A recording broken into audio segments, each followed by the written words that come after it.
Hello, మీరు ఎప్పుడైనా cabbage pakodi try చేశారా?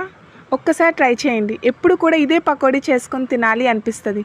ముందుగా క్యాబేజీని గుండగా కట్ చేసి కొంచెం అల్లం వెల్లుల్లి పేస్ట్, ఉప్పు, తగినట్టుగా కారం, ఒక టేబుల్ స్పూన్ శనగపిండి, 4 టేబుల్ స్పూన్స్ కార్న్‌ఫ్లోర్ ఇస్తే సరిపోతుంది. ఇంతే, ఈ ఇంగ్రీడియంట్స్తో మంచిగా పకోడీ మనం చేసుకోవచ్చు. ఇలా మిక్స్ చేస్తూ ఎప్పుడు కూడా వాటర్ వేయొద్దు, ఎందుకంటే క్యాబేజ్లో వాటర్ ఉంటుంది కదా, ఆ వాటరే చాలు. అది ముద్దగా అయినంత వరకు దాన్ని బాగా గట్టిగా కలపండి.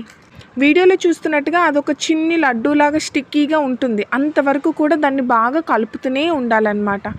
ఎప్పుడైతే మనకి అలా గట్టిగా అవుతున్నట్టుగా ఉంటుందో దాన్ని బాగా చపాతీ ముద్దకి ఎలా మనం దగ్గర చేసుకొని పెట్టుకుంటామో అలా దగ్గర చేసుకొని పెట్టుకోండి. పిండి కలిపిన వెంటనే కూడా డీప్ ఫ్రై చేసుకోవాలి, ఎందుకంటే ఉంటున్న కొద్దీ క్యాబేజ్లో నుంచి వాటర్ వచ్చి మొత్తం అంతాను లిక్విడ్లా అయిపోతుంది. సో నేనేం చేస్తానంటే ముందుగానే అలా చిన్న చిన్న ప్యాన్ కేక్స్ లాగా చేసుకొని ప్లేట్లో పెట్టుకుంటా, కాస్త ఫ్రై చేసుకుంటా.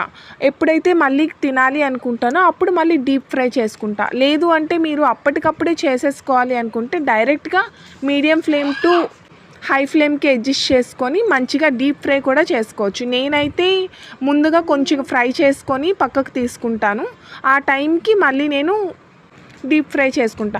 ఇలా కొంచెం ఫ్రై చేసుకొని మీరు ఎంతసేపు ఉంచినా కూడా దానికి పర్వాలేదు. తినే ముందు చేసుకుంటే హ్యాపీగా వేడి వేడి పకోడీ మంచిగా తినచ్చు.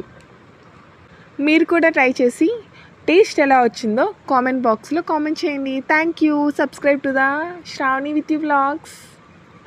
Bye bye.